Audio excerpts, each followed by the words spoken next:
Jadi Allah itu zat yang kuasa mendatangkan adab dari sisi atas. Misalnya meteor jatuh, terus Mars jatuh, tentu Allah mampu. Atau dari bawah, misalnya ditelan bumi dan sebagainya. Atau, dan ini yang sering terjadi, Allah menjadikan kalian itu saling nggak cocok, kemudian saling membunuh. Kan natijanya sama kan, misalnya kamu kena meteor kan ya mati, kena likuifaksi mati, disembelih mati. Milih ndi? Ayo milih ndi? Diujar-ujari bojo kuru mati. Disentak wong kaget kakan utang mati. Rasa dicontohno. Apa pidato kecelakaan rape sensitif. Nah ini penting. Ayat ini pernah saya baca satu hari setelah gempa Jogja. Setelah gempa Jogja itu satu hari saya nilai ke sana. Itu bahwa memang Allah selalu mengingatkan potensi. Ya muka-muka baik sampai ayat ini eling-eling. Jadi Allah itu adatnya di Quran itu dua. Satu menjelaskan itu sebagai hal yang potensial. Potensial itu bisa terjadi kapan saja. Ada yang diceritakan Allah itu secara faktual, yaitu rahmat. Rahmat itu kan selalu terjadi kapan saja. Maka itu diredaksikan Allah bisihotil jasmi, dengan sifat kepastian kayak warahmati wasiat kulasa, itu pasti terjadi dan terus terjadi. Tapi kalau azab itu Allah menceritakan itu hanya potensi azab. Meskipun kadang-kadang benar-benar diwujudkan. Ya benar-benar pernah ada yang ngitung misalnya tsunami yang dahsyat itu hanya per 200 tahun. Gempa Jogja paling dahsyat itu pernah dihitung secara teori geologi itu hanya per 70 tahun. Artinya kalau azab itu ada siklusnya yang ekstrim loh ya. Tapi kalau rahmat kapan saja dan di mana saja. Maka pola-pola di Quran, kalau sampean mengkaji Quran, itu kalau rahmat itu mesti redaksinya itu bisihotil jasmi, dengan sifat kepastian. Rahmatku pasti terjadi. Kata barabbukum ala nafsi rahmah, bahkan Tuhanmu memastikan dirinya pelaku rahmat, dirinya pelaku pemberi rahmat, dan Allah mewajibkan pada dirinya sendiri. Tapi kalau Allah menceritakan adab itu hanya redaksi saya mampu memberi adab, tapi tidak harus melakukan. Jadi mampu kan tidak harus melakukan, tapi tetap potensi melakukan. Itu jenis qadir apa? Maka di surat Tabarok misalnya caranya Allah ngendikan gimana coba? Misalnya qul aro'aitum, diulang-ulang. Misalnya diulang aja, semurut saja misalnya apa? Wa asirru qawlakum wa innahu alimun bi dzati sudur ala ya'lamu khalaqa wa walladzi ja'ala khamsina amintum man fis sama ayakhsifa bikumul ardo fa idza hiya tamun. Sebagian ayat qul aro'aitakum dan sebagainya. Kadang kan qul aro'aitakum in atakum adzabuhu qul aro'aitum in atakum. Itu kan kira-kira maknanya gini, coba sekali-kali kamu berpikir setiap saat kamu itu kena adab. Lalu maknanya adab itu apa? Adab bagi seorang mubaligh misalnya tahu-tahu kena kasus perempuan, kan yang langsung jatuh misalnya. Karena itu ya siksa kan terus nggak laku. Atau salah omong lala terus jadi dibully kan. Apalagi atau salah undangan. Ada mubaligh datang di undangan HTI kan langsung NU nggak mau undang misalnya. Salah undangan macam-macam tuh. Tapi nak keramat itu bebas hambatan. Lala rapi keramat itu jauh keramat. Nah ini rumah tenan ya. Kalau pastikan dan saya bertanggung jawab nanti ketemu pangeran ya. Nak rahmat itu mesti sighatul jasmi. Napa sighat pasti. Memang ini bahasa ilmu hadis sighatul jasmi. Tapi kalau tentang adab itu Allah hanya ngendikan potensi. Potensi itu memang Allah mampu melakukan itu mampu. Cuma tetap diredaksikan potensi bisa ya. Bisa tidak, makanya Allah ngeredaksino aamin tuman fis sama. Kenapa kamu leha-leha di bumi? Sementara orang yang di langit bisa saja membuat bumi ini tamu itu melumer, kira-kira likuifaksi. Setiap saat bumi yang kita injak ini bisa likuifaksi terus kita ditelan. Atau ya sebetulnya bumi baik-baik saja, tapi ada angin bandang. Fayursila alaikum qasifam minar rih fayuhriqakum bima kafartum. Kayak tsunami kan gitu, angin bekerja sama dengan gempa, terus sudah kamu di darat tapi fayuhriqakum bima kafartum. Makanya di gempa Jogja itu sama saya itu kagumnya bukan main, karena tadi ketika tanya saya Pak masalah gempa itu gimana, saya jawab tadi sebenarnya Quran itu pernah gambarkan orang itu tenggelam di darat, itu tadi fayursila alaikum qasifam minarri fayuhriqakum bima kafartum. Tinggal Allah melibatkan angin kan mengirimkan gelombang, kamu di darat kayak kasus di Aceh, tapi tetap apa? Tenggelam. Jadi justru tenggelam itu bayangan Quran yang berupa adab tuh fayurikokum bima kafartum, kamu tenggelam. Ya tentu kita ngomong potensinya saja. Kowe ora usah sok suci dengan kata bima kafartum, itu urusane pangeran. Iki nuduh ngajak kafir dhewe. Maka ini penting ada kesadaran ahli sunnah. Kalau Allah ngendikan ya kita diam saja, karena Allah itu ala kulli syai'in qadir bi kulli syai'in alim.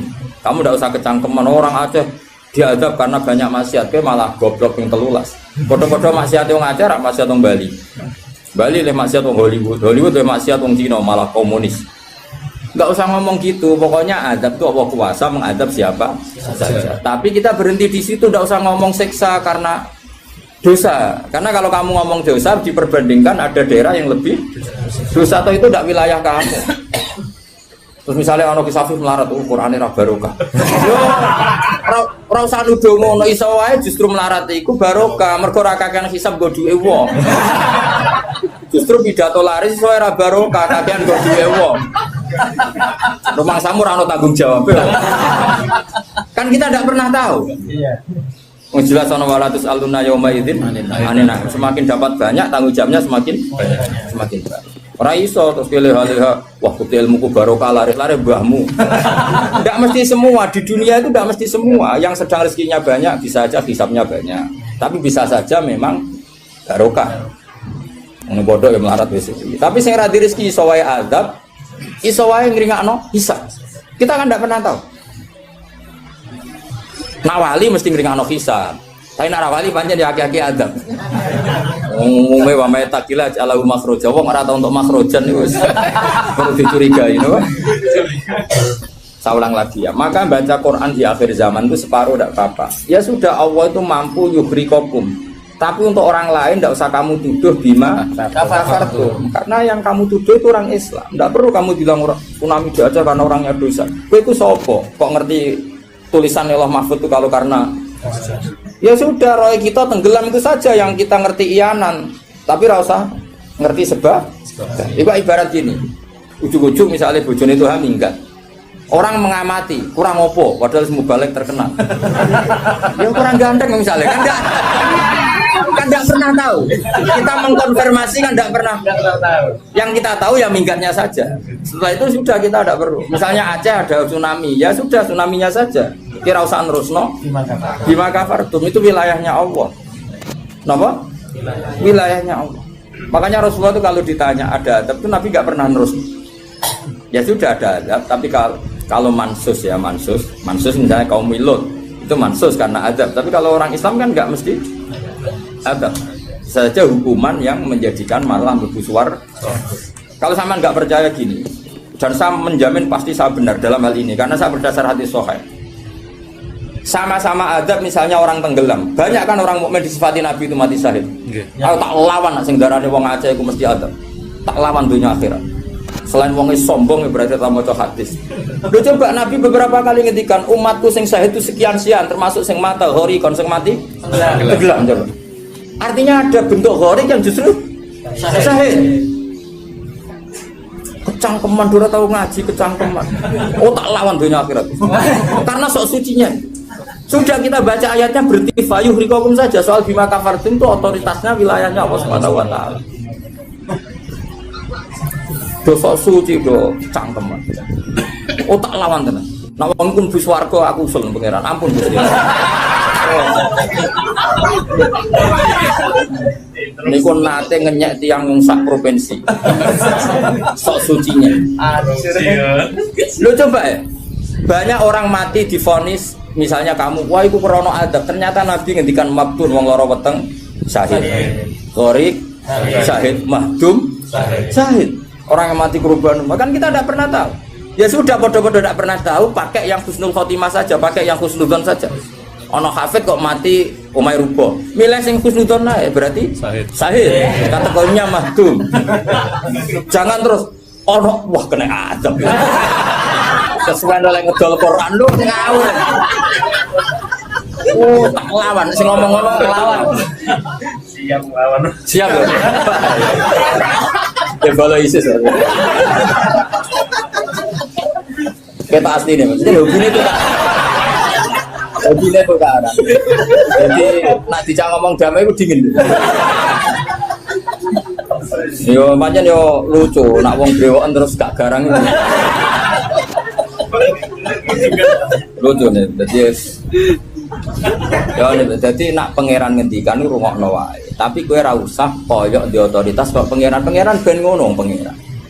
Itu termasuk tafsir yang termasuk saya setuju. Makanya kata Imam Sa'rawi, nak pangeran negur Kanjeng Nabi kira usah melok-melok. Kanjeng Nabi atasane pangeran kira usah melok-melok duwe rasa sesuatu mbek Nabi. Misalnya Nabi ditegur di Abasa, ya biar Allah atasannya Nabi, berhak dong negur. Kowe ora usah di perasaan macam-macam. Lho Nabi kok ditegur pangeran usah ngono. Nabi tetep panutan kita ila yaumil kiamah. Itu kan ibarat masyhur lah, misalnya Mbah Mun kadang negur putrane, ra perlu santri ngerasa putranya ada apa-apa. Itu kan wilayahnya Mbah Mun karena sama putra. Kayak aku misalnya negur tuh, aku ora olah terus melok negur tuh aku walat. Lho tuh wis mubalek kowe sapa? Lah nek aku ora apa kiai ini aja. Paham ya jelas ya? Mak aku lah sak uri-uriku. Cara dene protes ning pangeran tetep dosane akeh dekne dibanding. Paling ngenyek dekne ditulis pira loro paling. Ini nak gak sampai ilmu. Apa meneh diperjualbelikan. Mas, tuntas kok ngadepi aku sama dosa. Saya ulang lagi, ini penting saya utarakan. Jadi Allah saja yang Tuhan ngendikan itu potensi. Saya pastikan lah. Kita semua kenal Allah yang warahmati wasiat. Nabi berkali-kali ngendikan inna rahmati sabaqat ghadab. Sebagian riwayat bukan sabaqat, ghalabat. Setiap rahmatku pasti mengalahkan azabku. Artinya gini, kalau ada potensi azab, ya kita milih itu bentuk rahmat saja dulu, karena itu yang mesti menang. Jadi paribasane aku roh munib, mati kecepet omahe paribasane. Utawa mati tiba ning WC. Misal aku tetep darani syahid. Kategorine mahdum. Ojo kok aku makine ning WC. Mungkin dia nutupi kewaliane tapi eba-ebane mati ning apa? Eba-ebane mati ning WC. Enggak apa-apa. Karena menduga rahmat itu lebih gampang karena Allah jelas ngendikan yang hadis qudsi inna rahmati ghalabat ghadabi. Berarti gamane pola semua itu lebih baik kamu tafsirkan sebagai rahmat. Nah kecuali ada sorikul ayat yang mengatakan itu azab, tapi mana ada sekarang udah ada nabi. Misalnya kaum Lut kan Allah jelas-jelas ngendikan itu karena azab, ya sudah kita ikut mengatakan azab. Tapi kalau yang orang Aceh, orang mana-mana kan tidak ada ayatnya. Jelas ya? Iya. Mulane sing apik itu ngaji ku sing tenanan. Loh kalau kaum Lut kan binasillah misalnya hijarata kada wa kada terus Allah ngendikan karena azab. Ya sudah kita ikut tentang kaumnya Nabi Lut. Tapi sekarang Yon Sewu misalnya ada orang punya penyakit homoseks, kemudian dia kena azab. Ya sudah itu sanksinya Allah. Bisa saja azab ini kalau dia mukmin kafarah betul. Memang ya azab tapi oleh Allah dihitung kafarah dan itu hadis sahih. Tidak ada seorang mukmin yang punya dosa kecuali nanti dia kena masalah, nanti kena ri atau kesandung dari Nabi dan itu nanti jadi kafarahnya. Dan misalnya ikut safir ya persimaan mulai kesandung berganti ceblok. Ya, tapi salam tampil orang ceblok. Kalau nanti diceritani Ustadz, setengah drama juga kisah nyata. Saya latihan Nyai Bapak kepleset. Itu berkat kocar kati. Saya pertahankan satu. Aku apa? Bareng guling. Wah ini masih. Mereka latihan omah ini paling penting. Berkat gak masalah, berkat gak masalah. Nah, seperti ini kowe ora usah nak wilih sebagai azab. Karena Nabi jelas ngendikan orang wong mukmin sing kena eri bahkan kesandung kecuali jadi kafar. Jadi saya pastikan fayuhrikakum bima kafartum itu untuk konteks orang mukmin kamu baca separuh saja sudah Allah itu mampu menenggelamkan kalian. Tapi khusus orang mukmin khitabnya jangan bima kafartum kan kita tidak kafir. Tak urapan tenan. Aku bolak-balik juga. Kalau bolak-balik ketemu aneh-aneh. Kalau kemarin tidak bisa cara ketemu aneh-aneh. Tak tantang. Tapi ketemu aku serawani Mas. Wah. Betul nah kalau. Loh, kalau Allah kan maha tahu sehingga Allah berhak dong ngendikan bima kafartum mergo kowe kafir. Kita kan tidak tahu apalagi doanya dia mukmin kan ayat itu tidak kena. Ayat itu kan pada orang kafir, bima kafartum ayatil, aku bima amantum. Boleh mikir, mana ya? Seudon kok usah di lembaga, no seudon. Belum seudon kok dalil. Itu ada panggungnya dia. Wong seudon siri welek, mana seudon kok dikai panggung. Jajak bisa. Lalu seudon kok di lembaga, no. Kita lawan yakin punya. Gue sampai suarga lah tak protes, nah gue aku tetap bahaya itu bahaya sekali. Orang terima bahaya sekali. Ya saya ulang lagi ya. Jadi kata qadir itu potensi, kenapa? Potensi nggak mesti terjadi karena kita tahu warahmati wasiat. Inna rahmati sabaqat ghadabi wa firwatin ghalabat. Jadi kalau ada fenomena tak pilih dulu itu rahmat, terutama kalau pada orang mukmin. Misalnya ono toha bojone minggat tari rahmat, namun untuk sing apa itu aja. Selalu pengiran. Misalnya bojo minggat, namun apa diganti sing luwih enom. Wis ngono tak pilih iku. Engko sing minggat tak mulai nek. Ternyata ra piye-piye wae bahaya nek ra mulai malah ono penggantine tenan kan. Mulane ngaji to, pun nang anut kula. Fayukhrikakum bima kafartum. Sing berhak ngendikan bima kafartum iki sapa nek ora pengira. Wong yang terjadi di Indonesia gere do mukmin, mana mungkin kita teruskan bima kafartum. Rungokno yo tobat wong-wong. Awas yo dunya tak lama. Aman Nabi anut Sayyidina Ali. Dari Sayyidina Ali, aku sok ben ketemu pangeran pertama, nglapurno wong sing masalah mbak. Ana awwaluman yatsu baina yadir rahmanil khusuma. Aku wong pertama sungkeman yang pangeran. Iku apa konfirmasi, musuh aku bener di. Aku yakin ngono, aku sebenarnya yang ngono. Ulama dilawan balik, ngenyek. Yakin wis ora yakin. Oke, ana awaluman yajsu baina yaday rahman lil khusumah. Yajsu iku apa sungkeman. Sama kata jasa yajsu sisu. Aku wong pertama pas ketemu pangeran sungkeman mengkonfirmasi itu tolong Gusti putuskan saya atau mereka yang benar. Aku lah yang ngono harinya. Sowan wong dilawan ngawur ya. Quran ini wae pangeran ngitikan apa saja sah karena Allah itu alimum bidzati sudur bikulli syai'in. Alim kita ini siapa? Kita kan enggak tahu detailnya orang-orang mukmin. Enggak usah kamu vonis itu azab. Ya sudah kalau kena azab saja kafar, apalagi Nabi berakari ngendikan umatku sing syahid itu mahdum ya syahid, horid ya syahid. Bahkan banyak ulama mengatakan mati cinta itu syahid. Asal gak zino, gak SMS-an loh.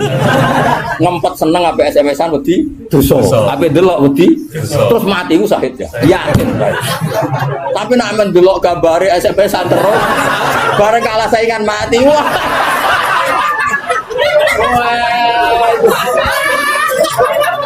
Gak syahid blas yo. Karena dia tetap ngumbar nafsu kan.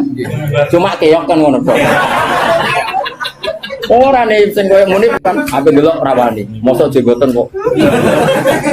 Ape takok ya rawani. Pas ketemu sing disenengi duwi lho. Oh, iku nak mati nih. Oh, tak salate mimiti. Nak salat mayit takbir piro? Papat. Besok kowe 7. Itu cek walu. Loh, jangan kira tuh gak sah loh. Salat mayit ditakbiri piro wae? Sah. Masyhur ning gone fikih, tapi rasa galiran nanya. Loh aku itu ahli fikih rasa mbok debat kan banyak mengatakan Allah Akbar itu zikir sehingga jumlahnya tidak perlu dibatasi. Cuma saiki wis milih papat ae. Papat ya umumnya. Aku nganti lali jumlahnya.